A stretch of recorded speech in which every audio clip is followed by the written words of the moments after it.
Bismillah. Assalamualaikum warahmatullahi wabarakatuh. Alhamdulillah wassalatu wassalamu ala rasulillahi amma ba'du. Marilah kita bersyukur kepada Allah atas segala nikmat-nikmat yang selalu kita terima. Salawat dan salam kita ucapkan kepada Nabi kita Muhammad Sallallahu Alaihi Wasallam. Apa kabar anak-anak Ustazah ke-9? InsyaAllah sehat dan siap untuk memulai pelajaran kita di hari ini ya. Sebelum memasuki materi kita, Ustazah ingatkan tugas tolong dikumpul. Nah, kita kan di semester ini praktek kita kan membuat miniatur rumah kemarin ya kakak-kakak ya. Nah, Ustazah harap, Ustazah minta betul tolong dikumpulkan bagi yang belum membuat ya. Kalau memang tidak membuat, berarti nilai prakteknya di rapot kosong. Apa yang mau Ustazah isi kalau anti tidak membuat tugas, tidak membuat prakteknya? Nah, jadi Ustazah minta tolong dibuat bagi yang belum. Kalau yang sudah alhamdulillah ya, yang belum tolong segera dibuat. Apa ya? Mama lagi ngajar.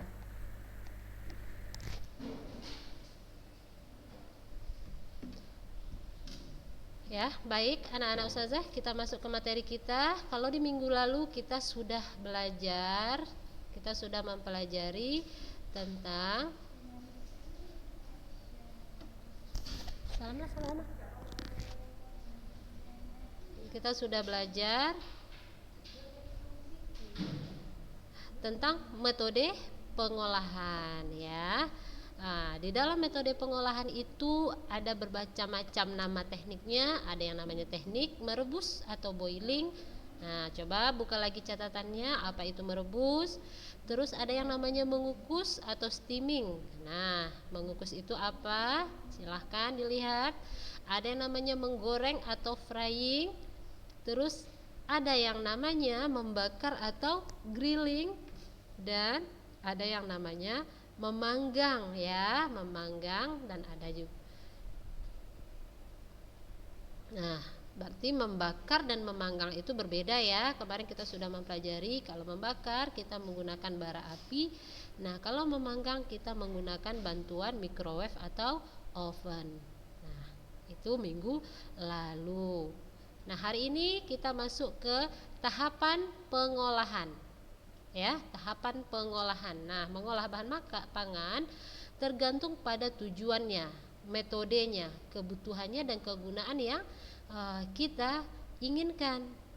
Ya, dalam mengolah bahan pangan kita perlu membiasakan ya dengan merencanakan atau merancang ya sesuai proses pembuatannya agar hasil olahan pangan bermanfaat sehingga dapat dipertanggungjawabkan. Ya, dipertanggungjawabkan baik secara ekonomi maupun secara kebutuhan.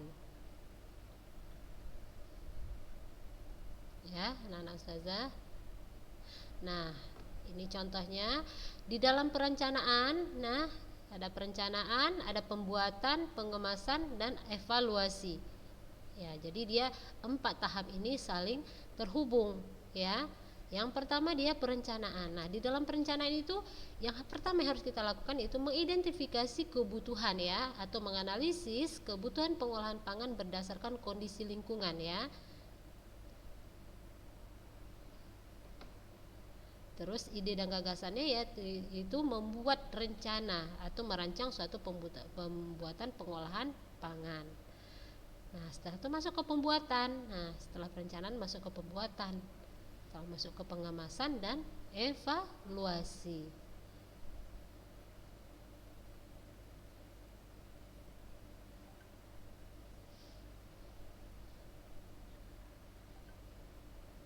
Nah, kalau kita ya anak-anak Ustazah, penduduk Indonesia ya, kita mengolah ikan dan daging itu menjadi beragam makanan yang kita gunakan sebagai pendamping nasi. Ya, kita namakan itu lauk ya.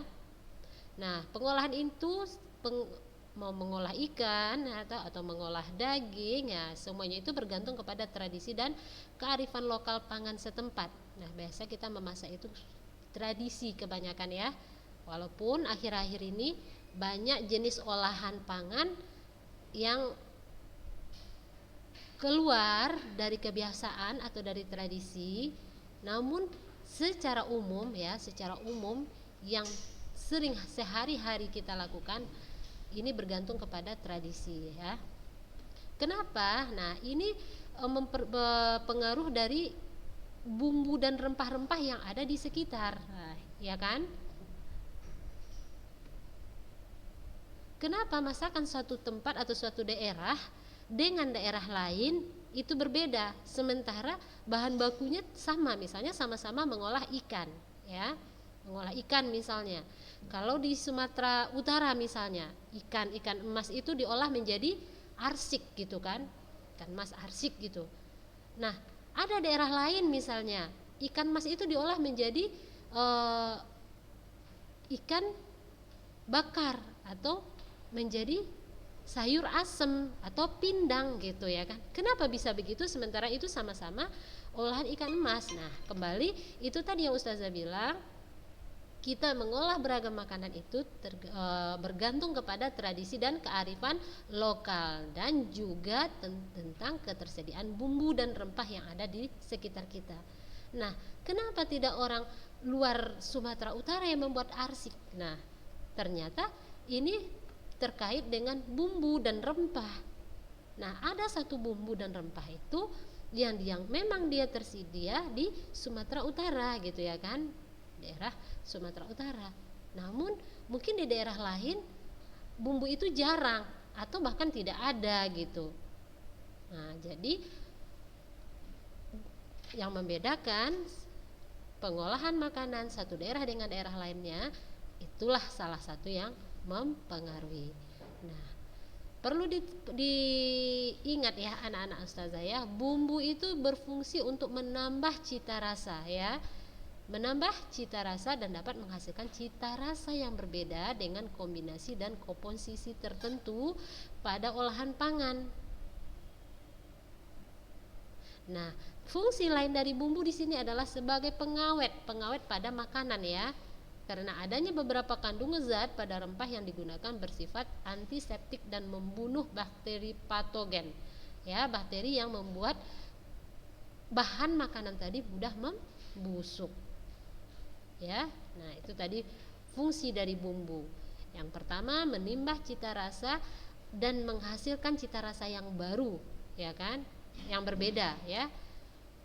Dan itu tergantung kepada kombinasi dan komposisi dari olahan pangan tersebut. Yang kedua, sebagai bahan pengawet ya pada masakan karena adanya beberapa kandungan zat pada rempah yang digunakan ya, bersifat antiseptik dan membunuh bakteri patogennya.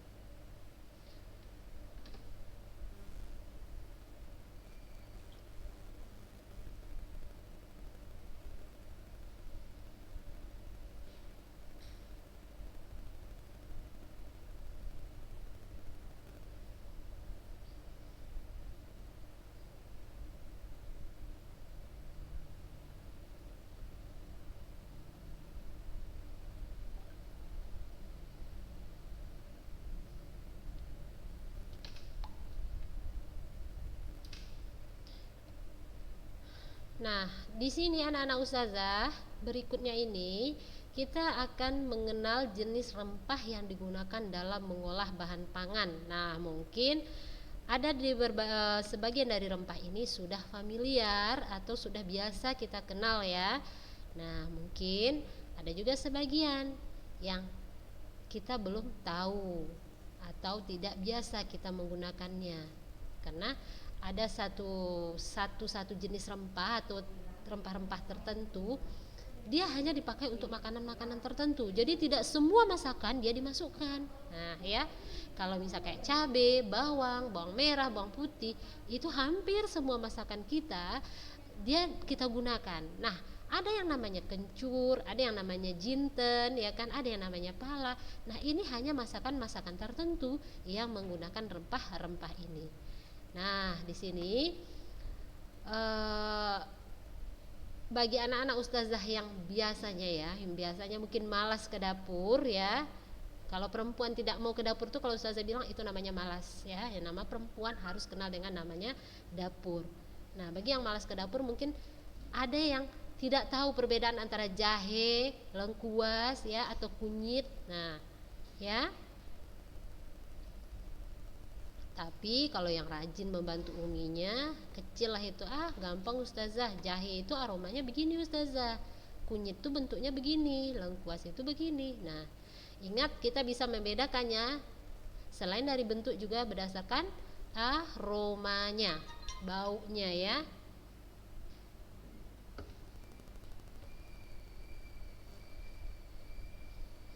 Nah, di sini yang jenis rempah yang pertama ya anak-anak ustazah itu cabai ya. Nah, untuk cabai yang kita kenal ada macam-macam. Ada yang nama cabai merah keriting, ada yang nama cabai merah besar, ada yang cabai rawit merah, cabai rawit hijau, cabai hijau keriting, ya kan? Cabai hijau besar. Nah, berdasarkan bentuknya ini juga tingkat pedasnya juga berbeda anak-anak ustazah. Antara cabai merah keriting dengan cabai merah besar, ini pedasnya jauh berbeda. Antara cabai rawit merah dengan cabai rawit hijau juga berbeda pedas atau rasanya ya. Nah, walaupun intinya cabai itu memberikan efek pedas dan warna pada masakan ya, namun tingkat kepedasannya setiap cabai itu berbeda-beda. Nah, kalau nggak percaya, coba sekarang ratahi dulu cabai rawit merah gitu ya kan, cabai rawit hijau. Oh, ternyata ustazah cabai rawit merah lebih pedas gitu.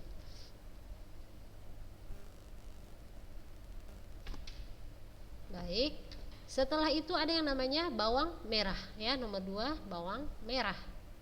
Nah, apa fungsinya di sini? Yaitu memberikan rasa gurih dan aroma sedap pada masakan ya, yang bersifat antimikroba.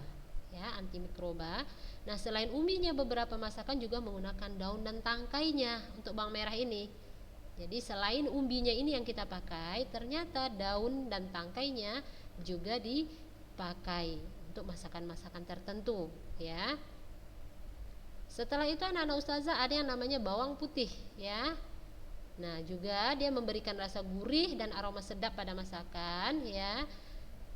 Namun, ada yang lebih utama di bawang putih ini. Dia mengandung zat ya yang berfungsi untuk menurunkan kolesterol. Ya, dan juga memiliki kandungan antimikroba sama dengan bawang merah ya. Nah, jadi selain yang kita harapkan dari bumbu masakan ini atau dari rempah ini rasa, namun ada hasil bonus yang kita dapat dari sini. Apa bonusnya? Kayak mengkonsumsi bawang putih bisa menurunkan kolesterol ya kan. Mengkonsumsi bawang putih atau bawang merah dia mengandung antimikroba. Nah, ya kan? Oke, yang keempat ada yang namanya jahe ya. Nah, rasanya dari jahe ini anak-anak ustazah agak sedikit pedas dan agak sedikit pahit. Ya, kalau ingin bukti silahkan coba digigit sedikit. Ada rasa pedas-pedasnya, namun ada pahitnya. Bukan pahit yang getir di sini ya, cuma sekedar pahit gitu. Nah, untuk jahe ini banyak digunakan sebagai bumbu olahan dalam olahan ikan dan daging. Ya. Nah, pada olahan ikan, jahe dapat mengurangi, fungsinya di sini mengurangi anyir atau amis ikan, ya. Namun, jahe ini anak-anak ustazah tidak hanya berfungsi atau tidak hanya dipakai dalam bumbu masakan, namun juga bisa dibuat menjadi minuman penghangat, ya, minuman yang enak namanya itu wedang jahe atau bandrek kalau kita istilahnya ya. Nah, itu jahe. Setelah itu ada yang namanya lengkuas ya, dia sama kayak jahe bersifat umbi ya. Kalau bawang tadi dia umbi juga ya, umbi juga, jahe juga. Nah, lengkuas juga umbi. Nah, kalau ini dia berserat ya, umbi yang berserat agak keras ya, agak keras, berwarna putih kecoklat-coklatan atau kekuning-kuningan ya. Terdapat dua jenis lengkuas anak-anak ustazah, ada lengkuas merah dan ada lengkuas yang putih. Nah, biasanya kalau untuk bumbu yang biasa digunakan adalah yang berwarna putih. Kalau yang berwarna merah ini digunakan sebagai obat tradisional, walaupun masih dipakai orang untuk memasak ya. Namun kalau untuk memasak itu yang putih itu dia lebih sedap sebenarnya. Makanya kalau ada orang pergi belanja ada lengkuas putih, nah, padahal kalau kita lihat sama saja kan, sama-sama lengkuas kok ya kan, cuma bedanya satu merah satu putih.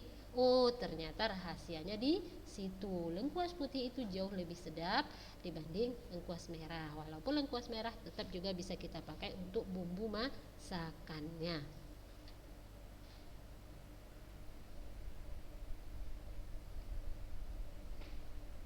Nah, untuk rasa di lengkuas ini ya anak-anak ustazahnya, dia sedikit pedas ya, agak getir.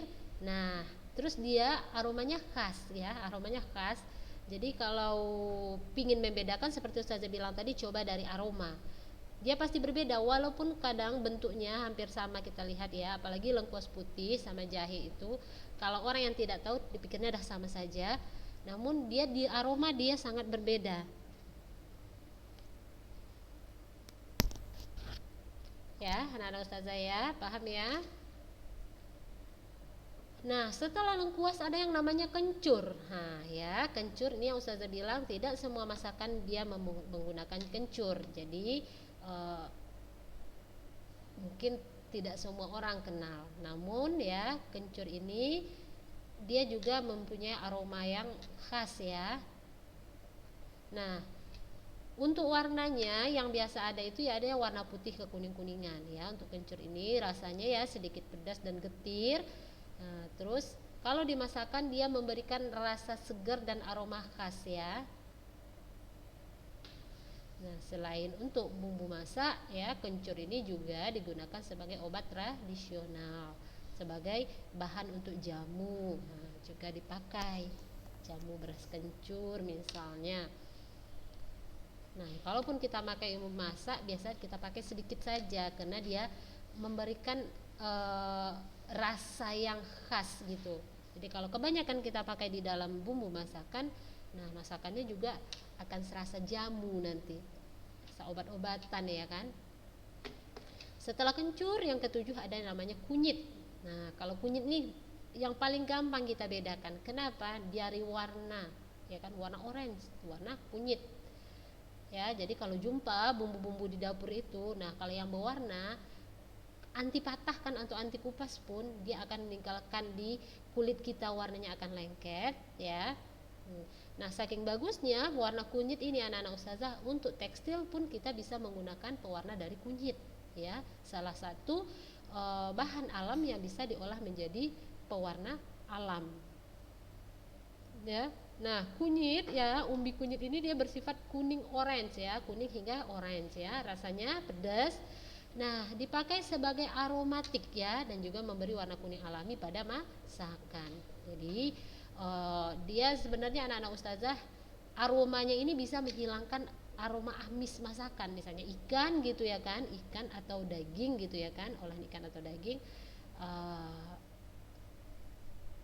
aromanya bisa dihilangkan kunyit ini. Jadi waktu sudah jadi masakan, aroma dari bahan-bahan tadi bisa hilang dengan aroma kunyit ini.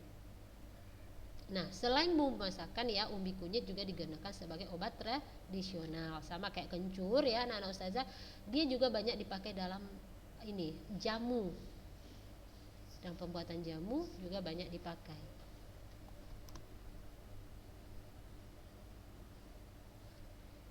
Baik, setelah itu ada yang namanya jinten ya, jinten ya, dia berbentuk biji-bijian pipih ya. Kalau sekilas tuh kita lihat kayak padi kecil-kecil gitu ya. Namun kalau lebih kita amati lagi, dia berbeda ya. Dia lebih pipih, lebih kecil dan dia mempunyai aroma yang khas ya. Nah, harum, dia berbau harum dan seger ya. Nah, rempah ini anak-anak ustazah dipakai bumbu sebagai bumbu ya, dia berfungsi untuk memberikan aromatik seger pada masakan. Nah, biasanya kayak masakan masak bebek atau apa gitu biasa memakai jinten. Nah, apa tadi? Nah, dari aromanya ini mengalahkan aroma amis dari bahan masakan kita tadi. Oke, selanjutnya setelah jinten ada yang namanya pala ya. Nah, biji pala ini adalah biji dari buah pala yang berdaging kuning muda kehijau-hijauan ya.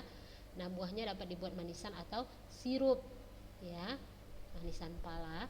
Nah, bijinya dibuat bumbu penyedap ya, rasanya sedikit pedas dan getir serta berbau wangi. Nah, biasanya anak-anak ustazah dipergunakan dalam memasak sop misalnya kan. Nah, itu menggunakan pala. Walaupun sebenarnya penggunaan pala ini terjadi perdebatan pendapat ulama ya. Ada sebagian ulama yang membilangkan atau membenarkan boleh kita memakai pala. Nah, namun ada sebagian tidak membolehkan. Kenapa? Nah, di pala ini ada satu zat yang membuat kita kecanduan katanya. Saya pernah baca artikelnya begitu. Nah, setelah itu ada namanya kulit kayu manis ya, atau cinnamon ya. Kulit kayu manis yaitu adalah kulit bagian dalam sejenis pohon ya, baunya manis dan harum ya, pada masakan memberikan aroma manis dan harum. Nah, ini juga banyak dipakai untuk misalnya bumbu sop, semur gitu misalnya, juga memakai sama dia kayak halnya kayak pala ya. Nah, ini dia pohonnya, dia seperti pohon ya anak-anak ustazah ya, apanya, tumbuhannya seperti pohon yang bisa besar ya, walaupun tidak besar-besar betul, cuman bisa ya kalau sebesar-besar paha perempuan tuh masih bisa dia.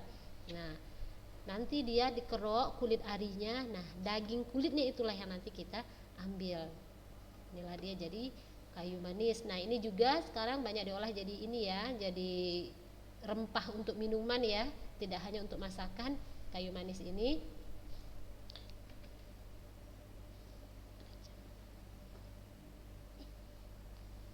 ya, nah ustazah. Setelah itu ada nama kembang peka. Kalau kita mengenalnya itu bunga lawang ya, kalau kita mengenalnya bunga lawang ya, dia berkayak bintang ya. Ini bumbu sop juga, bumbu semur. Nah, buahnya berwarna coklat ini memiliki bentuk seperti bintang. Nah, ya. Nah, rempah ini memiliki aroma yang khas dan kuat, mirip dengan adas manis. Bunga lawang dijadikan penyedap rasa pada masakan, memberi aroma harum segar pada masakan. Ya. Jadi hampir sama dia kayak adas manis. Setelah itu ada nama lada atau merica. Nah, kalau untuk lada dan merica ini anak-anak ustazah, lada atau merica ini mungkin kalau untuk sekarang orang sudah ini lebih enak memakai yang bubuk ya, karena sudah tersedia yang bubuk instan. Namun tetap yang kalau kita menggiling yang bulat ini rasanya jauh lebih enak, dia jauh lebih asli sebenarnya. Nah, buah ini berbentuk bulat-bulat kecil ya, dia hampir sama dengan ketumbar sebenarnya anak-anak ustazah, namun di situ kalau kita perhatikan perbedaannya sangat kelihatan ya. Kalau ketumbar itu dia lebih kesat sebenarnya, kalau lada itu dia bulat-bulat kecil dan licin teksturnya ya, tapi dia lebih keras dibanding ketumbar. Nah, dia berwarna putih kekuning-kuningan ya, rasanya pedas seperti cabai. Nah, buah ini digunakan sebagai bumbu, memberikan rasa hangat atau pedas pada masakan serta aromanya yang khas ya untuk lada ini. Nah, setelah itu ketumbar yang seperti saya bilang tadi hampir mirip ya dengan lada tadi atau merica. Nah, buah ketumbar ini berbentuk bulat kecil, berwarna coklat kekuning-kuningan dan agak lunak, memberi bau harum yang khas pada masakan dan rasa gurih ya. Nah, jadi dia bisa memberikan efek gurih pada masakan kita. Nah, setelah ketumbar ada yang namanya kapulaga ya, kapulaga. Nah, sejenis buah agak bulat ya anak-anak ustazah, berulat berwarna putih atau kekuning-kuningan, bergaris-garis rapat ya, bermahkota sisa perhiasan bunga ya. Ini atasnya mahkota sisa perhiasan bunganya ya, berbiji banyak kecil-kecil ya, terlindung di dalam salut biji warna keputih-putihan. Jadi kalau kapulaga ini kita pecah, di dalamnya akan ada biji kecil-kecil ya. Nah, buah ini memberi aroma harum dan segar pada masakan ya. Jadi kapulaga, bunga lawang gitu kan. Kayu manis, apalagi buah pala. Nah, dia sama, dia memberi aroma harum dan segar pada masakan. Jadi sama ini juga biasa dipakai di dalam rempah untuk kita bisa memasak sop gitu ya kan.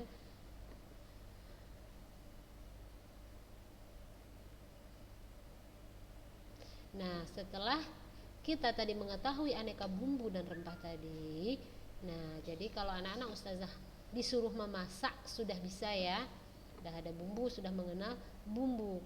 Namun di semester ini kita kemarin sudah praktek dengan membuat miniatur rumah ya, jadi kita tidak ada praktek pengolahan. Namun di sini kita tetap akan mempelajari cara pengolahan ya, pengolahan ikan yang akan kita pelajari di sini yang pertama. Nah, kita masuk ke pengolahan ikan. Nah, seperti pengolahan tadi, dia dimulai dari perencanaan, persiapan alat, ya, terus apa aja alat yang kita pakai, proses pembuatan, ya kan? Baru setelah itu penyajian dan evaluasi. Baik, di dalam perencanaan ini anak-anak ustazah, apa yang harus kita persiapkan? Nah, yang pertama menentukan jadwal kegiatan pengolahan, ya. Menentukan jenis pengolahan ikan yang akan kita lakukan, menyiapkan kebutuhan sarana alat dan bahan, menentukan kemasan penyajian dan membagi tugas ya. Nah, namun karena kita tidak praktek, kita cukup mempelajari materi. Namun kalau nanti ustazah bertanya misalnya di soal ya, di soal ujian, jelaskan cara pengolahan ikan misalnya. Nah, anak-anak ustazah tetap sudah tahu karena ustazah memberikan materinya ya. Nah, persiapan alat dan bahan setelah perencanaan, persiapan alat dan bahan. Apa saja alat dan bahan? Nah, alatnya misalnya kita membutuhkan kompor, ya kan? Kita membutuhkan sutil, talenan, pisau, panci, wajan, blender, batu gilingan, wadah, ya kan? Nah, bahannya apa? Di sini bahannya adalah ikan. Terus bumbu apa saja yang kita pakai untuk memasak ikan. Nah, kalau di sini bumbunya ada daun kemangi, ya kan, ada tomat, ada jahe, kunyit, bawang putih, bawang merah, jeruk nipis dan lain sebagainya. Setelah itu kita masuk proses pembuatan. Di proses pembuatan yang pertama kita kerjakan adalah membersihkan ikan ya, membersihkan ikan. Terserah mau kita potong atau tidak ya. Terus kemudian dilumuri dengan garam dan jeruk nipis. Nah, apa fungsinya ustazah? Kenapa harus dikasih jeruk nipis dan garam? Nah, ini adalah untuk mengurangi aroma amis dari ikan, ya kan? Nah, setelah itu hiris bumbu yang kita butuhkan ya, iris atau kita ulek terserah ya kan. Lanjut, setelah itu tumislah bumbu, buatlah air kaldu untuk penambah rasa dan masukkan tumis bumbu ke dalam air kaldu. Nah, ini dia memasak sayur asam ya, sayur asam ikan.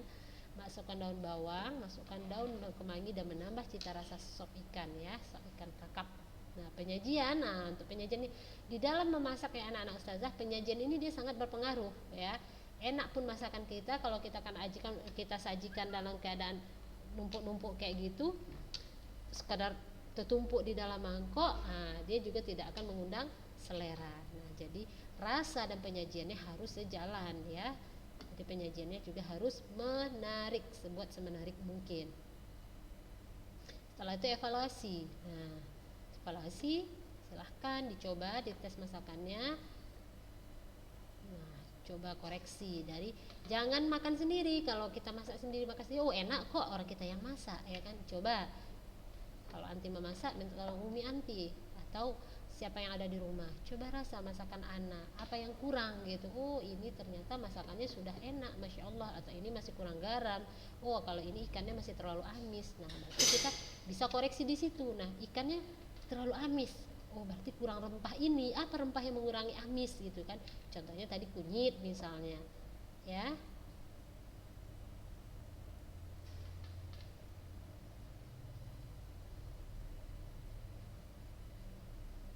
Baik anak-anak ustazah, untuk pengolahan daging ayam kita akan masuk di pekan depan, berhubung waktu kita terbatas dan waktu kita sudah habis di hari ini. Nah, kalau ada yang mau bertanya silahkan ya, bertanya di Japri Ustazah, insyaallah nanti dijawab. Ada yang kurang memahami dengan materi kita. Nah, kalau untuk pengolahan ini anak-anak ustazah, sebenarnya kita enak praktek, tapi berhubung kita di rumah, ya kan, jadi cukup kita pelajari teorinya. Insya Allah lain waktu, ya kan, mudah-mudahan di semester depan kita sudah tatap muka, kita bisa praktek di pengolahan. Kita berdoa sama Allah ya, kita cepat keluar dari situasi ini dan kita bisa bertatap muka. Baik, jangan lupa tugasnya dilengkapi. Jadi sudah tugas yang terbaru ini juga ada, ya kan, tugas yang terbaru tentang budidaya, terus juga tentang miniatur rumah. Nah, ustazah tunggu ya bagi yang belum. Kita cukupkan hari ini sampai di sini. Baik anak-anak ustazah, barakallahu fikum. Assalamualaikum warahmatullahi wabarakatuh.